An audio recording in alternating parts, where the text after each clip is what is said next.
बंगळुरूमध्ये आरसीबीच्या विजयानंतर झालेल्या अफाट गर्दीत चेंगराचेंगरी झाली होती आणि या दुर्घटनेत 11 जणांचा दुर्दैवी मृत्यू झाला।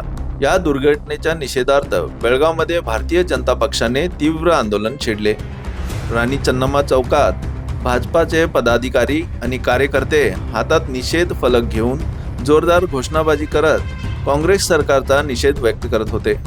यावेळी माजी आमदार संजय पाटील यांनी स्पष्ट शब्दात काँग्रेस सरकारवर निशाणा साधत सांगितले, ही दुर्घटना म्हणजे काँग्रेस सरकारच्या पूर्ण दुर्लक्षाचे फलित आहे। ना कोणती पूर्व नियोजन, ना परवानगी आणि मुख्यमंत्री उपमुख्यमंत्रीतील मतभेदामुळे 11 निरपराध नागरिकांनी आपले प्राण गमावले। सरकार कोणतीही जबाबदारी घेत नाही। जर थोडीशी नैतिकता शिल्लक असेल तर त्यांनी तत्काळ राजीनामा द्यावा। भाजपा ग्रामीण जिल्हाध्यक्ष सुभाष पाटील म्हणाले, मुख्यमंत्री आणि उपमुख्यमंत्री केवळ फोटोशूटसाठी आरसीबीच्या विजयाचा फायदा घेत आहेत, पण त्यांच्या निष्काळजी निर्णयामुळे 11 जणांचा बळी गेला। अशा सरकारला सत्तेवर राहण्याचा नैतिक अधिकार नाही। आम्ही राजीनाम्याची मागणी करतो।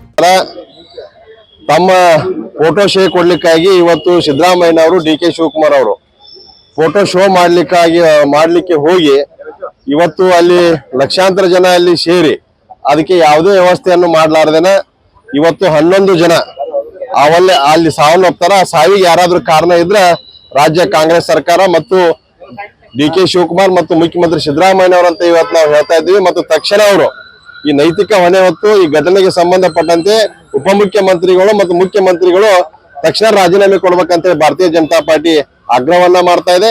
ಇವತ್ತು 11 ಜನರ ಒಂದು ಅಮಾಯಕರ ಸಾವಿಗೆ ಇವತ್ತು ಈ ಸರ್ಕಾರ ಕಾರಣವಾಗಿದೆ। ಯಾವುದೇ ಮುನ್ಸೂಚನೆ ಇಲ್ಲದೆ, ಯಾವುದೇ ಬಂದೋಬಸ್ತಿ ಇಲ್ಲದೆ, ಪೊಲೀಸರಿಗೂ ಕೂಡ ಇಂಟಿಮೇಷನ್ ಕೊಡದೆ ಅವತ್ತ ಕಾರ್ಯಕ್ರಮವನ್ನು ವಿಧಾನಸೌಧದೊಳಗೂ ಮಾಡ್ತಾರೆ, ಚನ್ನಸ್ವಾಮಿ ಕ್ರೀಡಾಂಗಣದೊಳಗೂ ಕೂಡ ಅವ್ರು ಮಾಡ್ತಾರೆ। ಆ ರೀತಿ ಮಾಡಿದ್ದು ತಪ್ಪದ। ಆ ತಪ್ಪಿಗಾಗಿ 11 ಜನ ಇವತ್ತು ನಾವು ನಮ್ಮವರು ಜೀವ ಕಳ್ಕೊಂಡಂತ ಪರಿಸ್ಥಿತಿ ಇವತ್ತು ಬೆಂಗಳೂರಿನಲ್ಲಿ ನಿರ್ಮಾಣ ಆಗಿದೆ। ದಯಮಾಡಿ ಇವತ್ತು ತಕ್ಷಣ ಈ ನೈತಿಕ ಹೊಣೆ ಹೊತ್ತು ಮುಖ್ಯಮಂತ್ರಿಗಳು ಮತ್ತು उपमुख्यमंत्रिಗಳು राजीनामे ಕೊಡಬೇಕಂತ ಮತ್ತೊಮ್ಮೆ ಆಗ್ರಹವನ್ನು ಮಾಡ್ತೀವಿ। यानंतर जिल्हाधिकाऱ्यांमार्फत सरकारकडे अधिकृत निवेदन सादर करण्यात आले। या आंदोलनात नगरसेवक सह भाजपाचे अनेक कार्यकर्ते आणि पदाधिकारी सहभागी झाले होते। Bureau report, voice of Venugram, Belgaum.